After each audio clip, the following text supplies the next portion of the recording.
올해 우리 교회의 표어는 예수님을 꿈꾸는 다음 세대이죠. 자, 우리의 다음 세대가 예수님을 꿈꿀 수 있도록 애쓰는 것이 올해의 목표입니다. 자, 이 목표를 이루기 위해서 가장 필요한 것이 무엇일까? 무엇보다도 자, 우리 예수님이 어떤 분인지를 정확히 제대로 아는 게 필요하지 않을까 싶어요. 정확히 알아야 되고 제대로 알아야 됩니다.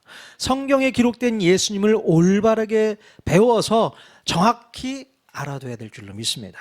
만약에 성경에 기록된 예수와는 전혀 다른 예수를 우리가 믿고 있다면 우리 예수님은 가슴을 치면서 안타까워하시지 않을까 싶어요. 너 도대체 누구 믿고 있는 거야?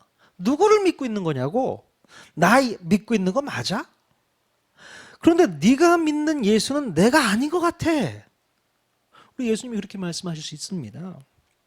예수님께서 이런 충격적인 말씀을 우리에게 직접 말씀해 주신다면 얼마나 황당할까요? 예. 자, 그런데 더 답답한 것이 뭐냐면요. 예수님이 어떤 분이신지를 정확하게 가르쳐 줘도 지금까지 우리가 잘못 알고 있었던 허상의 예수를 여전히 버리지 못하고 끝까지 엉뚱한 예수님의 이미지를 붙들고 있다는 사실입니다.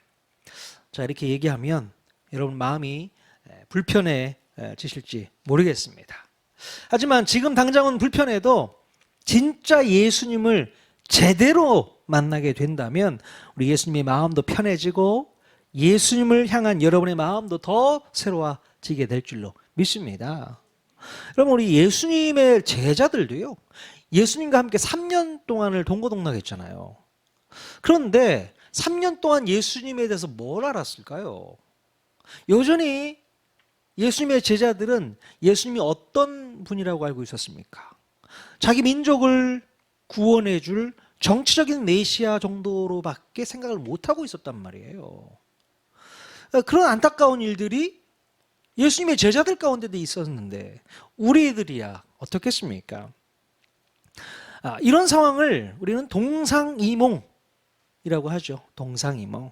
한 이불에서 같이 잠을 자지만 다른 꿈을 꾸고 있다는 얘기잖아요. 어쩌면 우리들도 오랫동안 신앙생활을 하면서 예수님을 믿고는 있지만 동상이몽하면서 안타까운 헛발질을 하고 있는지도 모르겠습니다.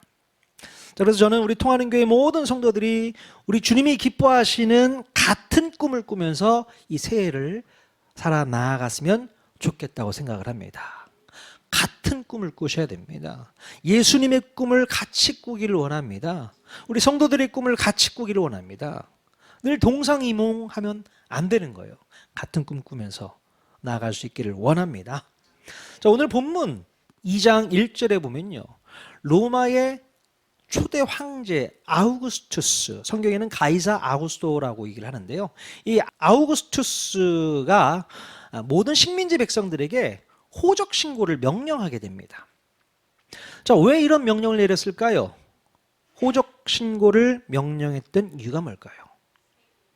그렇죠. 당연히 식민지 백성들에게 거두어들이는 세금의 누수를 막기 위해서입니다. 정확한 인구조사가 이루어지면 누가 세금을 잘 내고 있는지, 누가 세금 내는 것을 꺼려 하는지 분명하게 파악할 수 있기 때문이겠죠. 그래서 호적 신고를 해라 라고 명령을 했던 것입니다. 자, 그리고 이 식민지 백성으로 하여금 세금을 더 효과적으로 거둘 수 있는 방법이 있습니다. 가장 비열한 방법 중에 하나인데요, 어떤 방법을 쓰고 있냐면 이 매국노와 같은 그런 제국의 앞잡이를 내부자로 투입해서 세금을 수탈하는 방법이에요. 누구입니까? 그래서 이때 생겨난 신종 직업이 뭐였을까요? 세리라는 직업입니다. 이 세리라는 직업은 구약 성경에는 찾아볼 수 없는 새로운 직업군이었어요. 이 세리에 대해서는 우리가 앞으로 접할 기회가 더 많이 있을 겁니다. 아무튼 이 로마의 황제는 제국의 이익을 도모하기 위해서 식민지 백성 모두에게 호적 신고를 명했다는 겁니다. 자, 그래서 3절에 보면요, 모든 사람이 호적 신고를 하기 위해서 각각 고향으로 돌아가게 됩니다. 자, 바로 이때 갈릴리 나사렛에 사는 요셉도 예외 없이 고향으로 떠나야 했습니다. 자, 누가복음 2장 4절에서 5절 말씀 같이 한번 읽어보겠습니다. 시작. 집 족속이므로 갈릴리 나사렛 동네에서 유대를 향하여 베들레헴이라 하는 다윗의 동네로 그 약혼한 마리아와 함께 호적하러 올라가니 마리아가 이미 잉태하였더라. 네. 다윗의 자손 요셉은 원래 고향 땅 베들레헴, 고향이 베들레헴이었어요. 그 고향 땅 베들레헴으로 약혼한 마리아와 함께 향하게 됩니다. 자, 그런데 이때 마리아의 상태는 어떤 상태였습니까? 그렇죠. 임신한 상태였다라고 누가가 기록했죠. 지난주에 읽었던 것처럼 가브리엘 천사가 어린 소녀 마리아에게 찾아와서 성령을 통한 메시아의 수태를 예고했고, 그 말씀 그대로 마리아는 동정녀, 결혼을 하지 않은 처녀를 말하죠. 동정녀로서 드디어 임신을 했던 것입니다.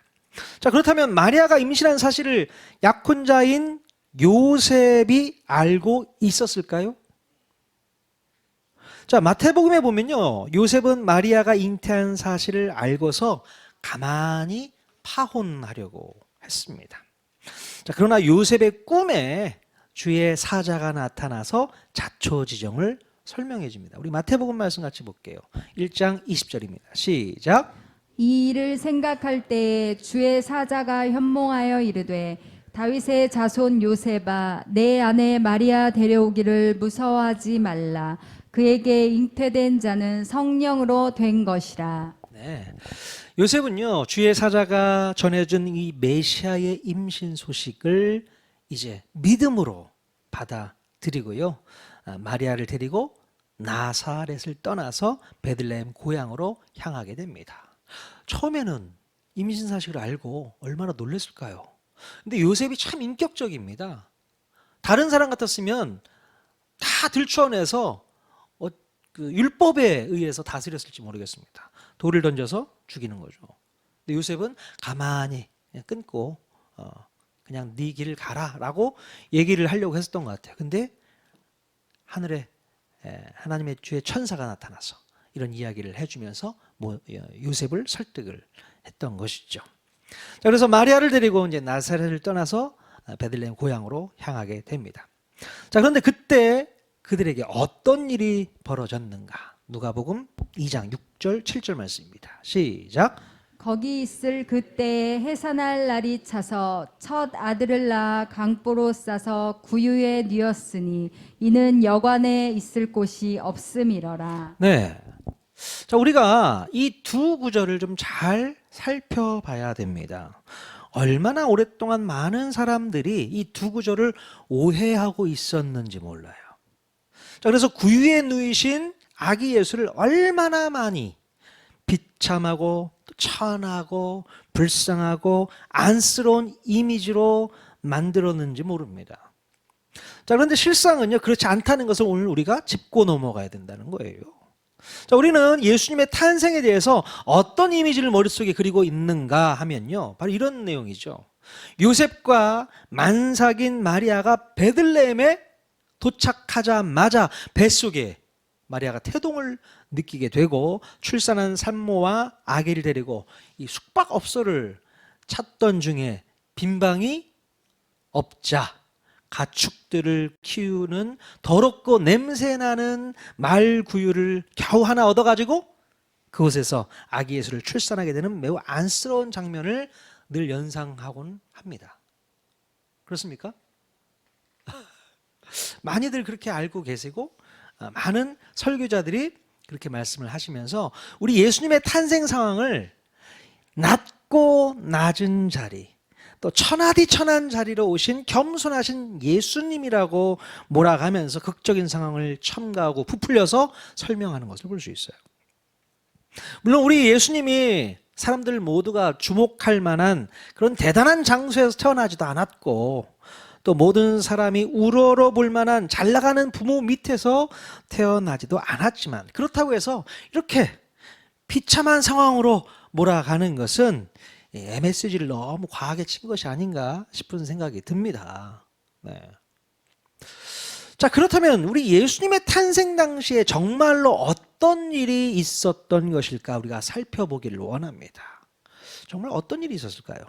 누가복음 2장 6절에 보면요, 요셉과 마리아가 거기에 있을 때라는 말이 있죠. 자, 그때에 해산한 날이 찼다고 했습니다. 즉 요셉과 마리아가 베들레헴에 도착함과 동시에 뱃속에 진통을 느꼈던 게 아니고요, 또 마리아의 출산을 위해서 방을 구하러 다니는 급박한 상황도 아니었다라는 거예요. 자세하게 보십시오. 요셉과 마리아는 이미 베들레헴에 도착해서 한 집에 머물고 있었던 그런 상황이었던 겁니다. 그렇게 위급한 상황도 아니었고 머물 곳이 없는 그런 상황도 아니었다는 거예요. 아마도 요셉은 마리아의 배가 불러와서 밖으로 이제 표시가 나기 전에 원래 있었던 나사렛 동네를 일찌감치 떠나오지 않았을까 싶습니다. 그래서 거기 있다가는 아니 결혼도 안 한 여자가 어떻게 배가 불러오지? 라고 사람들이 수근수근 하면서 어떻게 됐을까요? 불보듯 뻔한 일이 벌어졌겠죠. 자, 그래서 요셉과 마리아는요, 출산이 임박해서 베들레헴에 도착한 것이 아니라 이미 충분한 시간을 베들레헴에 머물고 있었을 때에 출산을 했던 것이다 라고 우리가 볼 수 있습니다. 자, 그런데 문제는요, 여관에 있을 곳이 없었다라는 말 때문에 오해를 하게 되는데요, 여기서 말하는 이 여관이라는 단어는 어떤 단어인가? 바로 숙박업소 같은 곳을 의미하지 않습니다. 예, 그런 곳을 말하는 게 아니고 그냥 일반적인 집에 만들어 놓은 사랑방 정도를 의미한다는 거예요. 손님이 오면 내주는 방 있죠. 그런 사랑방, 객실 정도를 의미한다고 볼 수 있습니다. 자, 그러니까 예수님이 머물던 집에는 그런 방이 따로 없었거나 또 사용하기가 쉽지 않았기 때문에 그런 상황이라고 설명을 했던 거거든요. 자, 그리고 그때 당시 보통 시골집의 형태를 보면 집 안에 소나 나귀나 양들을 데리고 들어와서 집 안에 머물게 했다는 겁니다. 그러니까 집 안에 식구들과 함께 가축들도 머물 수 있는 그런 가옥 구조로 되어 있었어요. 자, 그러니 뭐 그닥 더럽거나 뭐 냄새가 많이 나거나 누추할 정도의 장소는 아니었다는 겁니다. 물론 짐승들이 쓰는 구유에 우리 아기 예수를 뉘었다는 말이 좀 살짝 속상하기는 하지만, 자, 우리가 생각하는 만큼 그렇게 나쁜 상황은 아니었던 것 같습니다. 뭐 그때 당시 문화가 그렇게 보여졌을 수도 있고요. 자, 오히려 갓 태어난 아이를 포근하게 감쌀 수 있는 최적의 장소가 구유였을 수도 있습니다. 자, 그래서 만약에 이런 상황이 비극적이고 비참한 그런 상황이라고 한다면 메시아의 탄생 소식을 들은 목자들이 나중에 찾아왔었을 때 어떤 반응을 보였을까요? 아니 어떻게 메시아가 이런 곳에 누워 있어? 저 같으면 여기 계시지 마시고 저희 집으로 가십시다. 저희 집에 가면 훨씬 더 분위기 좋으니까 거기에서 아기 예수를 모시면 더 좋을 것 같습니다 라고 얘기를 했겠죠. 그렇지 않았겠습니까? 자, 그런데 전혀 그런 목자들이 없습니다. 보고 기뻐하면서 찬양하면서 돌아갔다라고 성경에 기록하고 있습니다. 우리가 성경을 잘 봐야 되는 거예요. 그러니까 지금까지 오해하고 있었던 부분들이 되게 많았다는 겁니다. 자, 여러분, 그래서 우리가 성경을 읽을 때에 특별히 예수님의 탄생 소식을 읽을 때에 오해하시고 계시면 안 되는 겁니다. 가만히 보면 이 글 쓰고 있는 누가의 관심이 뭔가를 살펴보면요, 아기 예수가 어떤 환경에서 태어났는지가 그다지 중요하지 않았던 거예요. 얼마나 비참하고 얼마나 누추한 환경에서 태어났는지를 알려주려고 했던 것이 아닙니다. 오히려 아기 예수가 태어나는 순간에 하나님의 관심이 어디에 있었는가, 하나님의 관심이 어디에 있었는가를 알려주고 싶었던 거예요. 그래서 아기 예수가 태어났을 때의 카메라 앵글이 어디를 향하고 있는가 보십시오. 자, 누가복음 2장 8절입니다. 같이 읽겠습니다. 시작. 그 지역의 목자들이 밤에 밖에서 자기 양떼를 지키더니 네. 하나님께서는요, 아기 예수가 태어난 이 중요한 순간에 뜬금없이 누구에게 시선을 돌리고 계셨습니까? 예. 베들레헴 근처에서 밤을 지새우며 양떼를 지키는 목자들에게 시선을 돌렸던 거예요. 자, 누가복음 2장 9절 말씀 같이 읽겠습니다.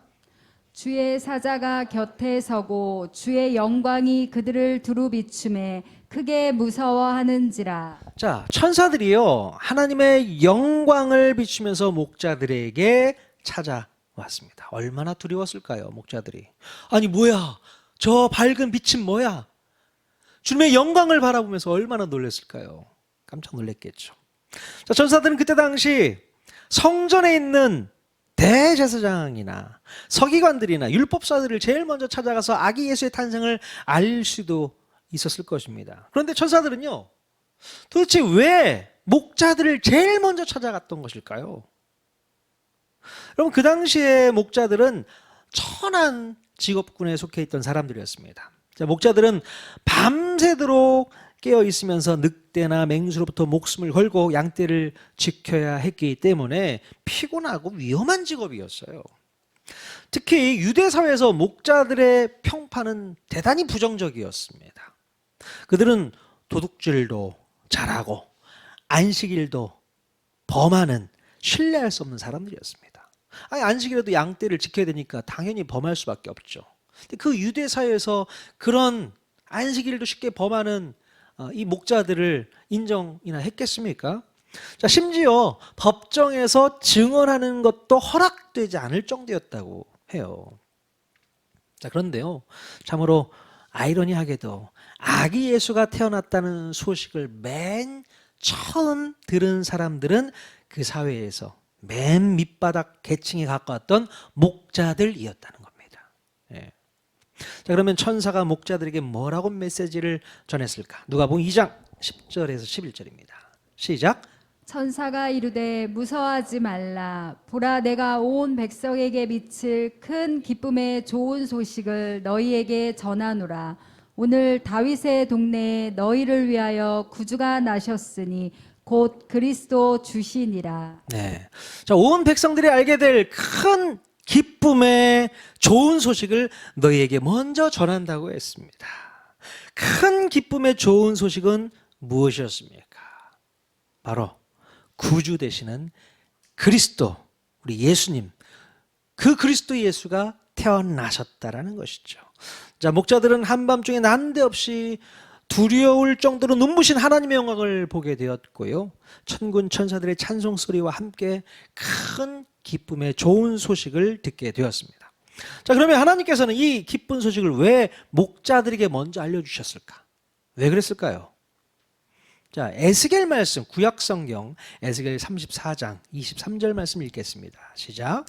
내가 한 목자를 그들 위에 세워 먹이게 하리니 그는 내 종 다윗이라. 그가 그들을 먹이고 그들의 목자가 될지라. 예, 예수님의 탄생 때에 목자들에게 제일 먼저 소식을 전하고 그들을 초청한 이유는 바로 에스겔 선지자의 예언에 따라 오실 메시아를 목자로 세웠기 때문이 아닐까 싶어요. 그래서 상징적으로 양떼를 먹이는 그 목자들을 초청해서 기쁨을 함께 나누었던 것이 아닐까 싶습니다. 자, 그리고 그때 당시 유대 사회에서 소외받고 또 억눌리고 무시당했던 하층민들을 대표하는 그 목자들을 위해 제일 먼저 큰 기쁨의 좋은 소식을 전해 주시려는 의도가 있었던 것 같습니다. 자, 만약에 메시아 되시는 아기 예수가 의리의리하게 잘 지어진 그 총독 관저라든가 부유한 상인의 대저택에서 태어났다면 어떻게 감히 양치는 목자들이 아기 예수를 뵈러 올 수 있었겠습니까? 못 들어가죠. 못 들어갑니다. 바로 우리 예수님은 세상 사람들로부터 외면당하고 소외당하고 무시당하고 억눌림당하고 비천하고 가난한 사람들이 접근해 들어오기가 쉽도록 평범하고 소박한 집에서 태어나 주셨다는 겁니다. 그럼 저는 이런 예수님의 배려가 얼마나 감사한지 몰라요. 얼마나 감사한지요. 이렇게 기독교의 복음은 처음부터 이 진입 장벽이 높지 않았다는 겁니다. 어느 누구라도 예수님을 찾을 수 있고 예수님을 만날 수 있고 예수님을 경험할 수 있는 평범한 곳으로 오셨다는 것이죠. 자, 그래서 예수님은 세리와 창기와 병자와 또 죄인들의 친구가 되어주셨습니다. 자, 지금도 여러분이 손만 뻗으면 언제든지 다가와 주시고 여러분들이 필요하다고 외치면 필요를 채워주시고 또 여러분이 도와달라고 아우성 치면 그 즉시 도와주시는 친절한 분이시라는 것을 기억하시길 바랍니다. 우리의 간절한 외침을 외면치 않으시는 그런 고마운 분이세요. 그거를 믿을 수 있기를 바랍니다. 그때부터 그랬단 말이에요. 찾아가기 힘들고 만나기 어렵고 그런 예수님이 아니랍니다. 누구라도 다가오면 나도 기다리고 있었어. 잘 왔어. 그러면서 환영해 주실 분이 우리 예수님이라는 거예요. 그런 예수님 우리가 꼭 만날 수 있기를 원합니다. 그런 예수님께 간절히 한번 간구해 보십시오. 우리의 필요를 요청해 보십시오.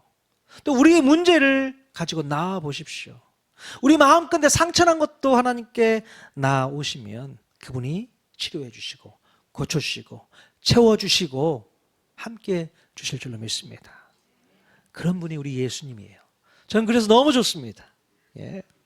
자, 목자들에게 메시아 탄생 소식을 전해준 천사는 그것으로 끝나지 않고 이제 아기 예수를 찾아가 보라고 요구를 합니다. 그리고 아기 예수를 직접 찾아가서 보면 한 가지 표적을 보게 될 것이라고 전해줍니다. 자, 무슨 표적을 볼 것이라고 천사들에게 말해 주었을까? 누가복음 2장 12절 말씀 같이 읽겠습니다. 시작. 너희가 가서 강보에 쌓여 구유에 뉘어 있는 아기를 보리니 이것이 너희에게 표적이니라 하더니. 네, 강보에 쌓여 구유에 뉘어 있는 아기가 바로 표적이다. 표적이 될 것이다라고 말씀해 주고 있어요. 정말 그런가 해서 목자들은 천사들이 전해준 대로 구유에 뉘어 있는 아기를 찾아갔을 것이고 그 아기를 발견하는 순간 그분이 바로 그리스도이심을 알아볼 수 있었을 것입니다. 자, 그리고 목자들은 천사가 자기들에게 말해준 것에 대해서 그 집 사람들에게 모두 전하게 됩니다. 자기들이 한밤중에 들에서 양떼를 지키고 있는데 갑자기 밝은 빛이 비추면서 천사들이 찾아와서 온 백성에게 미칠 큰 기쁨의 좋은 소식을 전한다고 하면서 이러쿵저러쿵 있었던 일들을 그 집 사람들과 특히 요셉과 마리아에게 전했겠죠.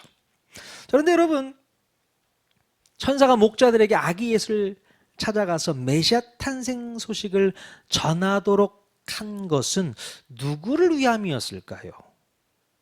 저는 이 생각을 해보게 됩니다. 누가복음 2장 19절에 같이 한번 읽어보겠습니다. 시작. 마리아는 이 모든 말을 마음에 새기어 생각하니라. 네, 바로 마리아에게 다시 한번 확신을 주기 위한 하나님의 배려가 아니었을까 싶어요.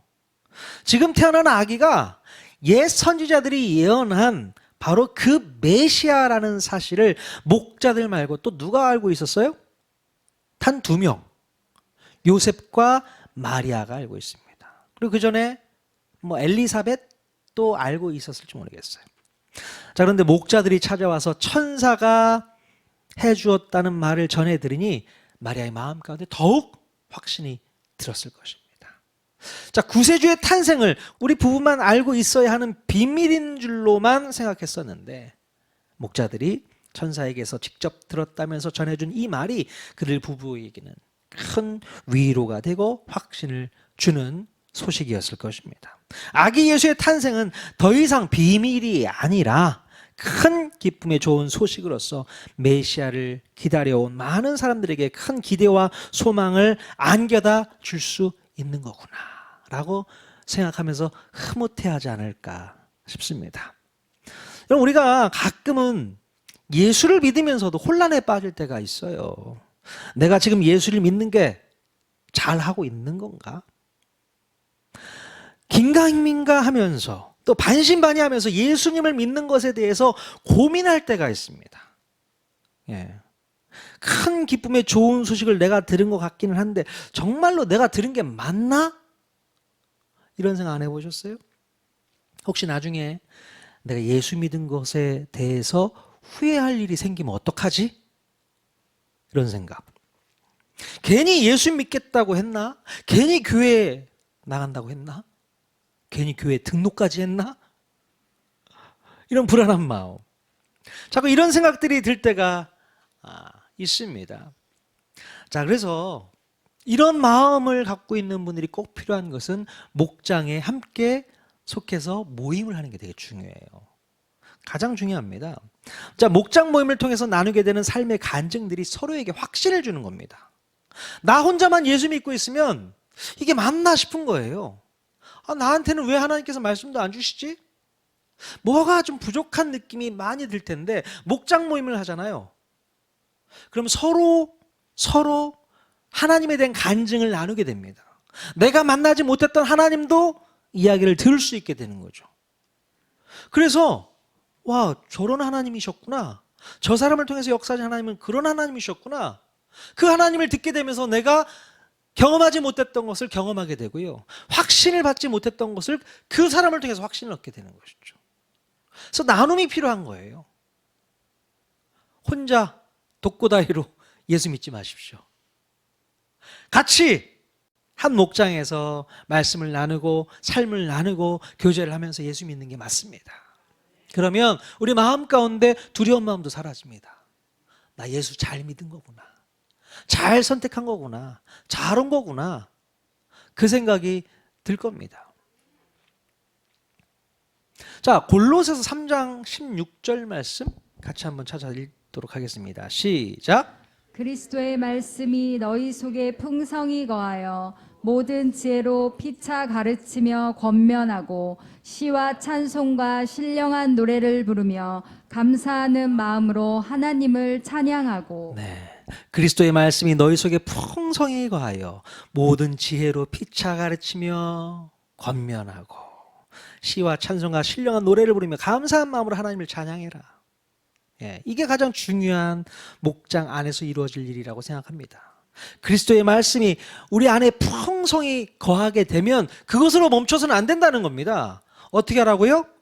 모든 지혜로 피차 서로 가르치고 권면할 수 있어야 되는 겁니다.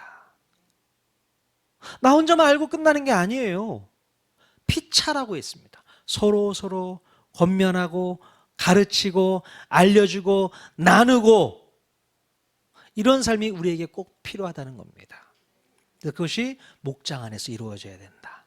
그래서 여러분들 꼭 목장 모임을 소중히 여기시고 그 목장 안에서 이루어지는 모든 내용이 정말로 우리의 삶을 이끌어가고 성숙시키는 가장 중요한 포인트라는 것을 꼭 기억할 수 있기를 바랍니다. 여러분, 큰 기쁨의 좋은 소식은 나만 알고 있는 비밀로 끝나서는 절대로 안 됩니다. 예. 이 좋은 소식은 될 수 있는 한 모든 사람들이 알 수 있도록 전해야 합니다. 우리를 구원하시기 위해서 아기 예수가 탄생했다는 큰 기쁨의 이 좋은 소식을 올해는 더욱 열심히 선포하고 더욱 열심히 나눌 수 있기를 원해요. 정말 예수 그리스도가 이 땅에 태어나신 것이 큰 기쁨의 좋은 소식인 것을 마음 가운데 확신하고 계십니까? 정말 그렇습니까? 정말 그렇다면 나만 알고 있어서는 안 됩니다. 직장에서 탁구를 가르치면서 저 친구에게 큰 기쁨의 좋은 소식을 알려줬으면 좋겠다 해서 이렇게 모시고도 오셨잖아요. 직장에서 아름이 꼭 데리고 오세요. 큰 기쁨의 좋은 소식. 정말 그것이 내 마음 가운데 먼저 느껴져야 돼요. 그 소식이 너무 기쁘다. 그 소식을 같이 나눴으면 좋겠다. 알렸으면 좋겠다. 그런 마음으로 올 한 해 승리했으면 좋겠습니다. 그래서 우리들만 다니면서 좋고 많은 그런 교회, 그런 신앙생활이 아니라 어느 누구라도 예수가 필요한 모든 사람들에게 예수를 연결시켜주는 그 다리 역할, 그 다리 역할을 우리 통하는 교회 성도들 모두가 다 감당하시기를 원합니다. 복음의 통로 역할을 저와 여러분들이 담당해서 그 좋은 소식, 그 기쁨의 큰 소식을 함께 나누고 하나님 알지 못하는 그런 백성들, 그들에게 복음을 전해서 주님 앞에 돌아오게 하는 놀라운 역사가 우리 통하는 교회에 올 한 해 놀랍게 이루어지기를 예수님의 이름으로 간절히 축원드립니다. 아멘.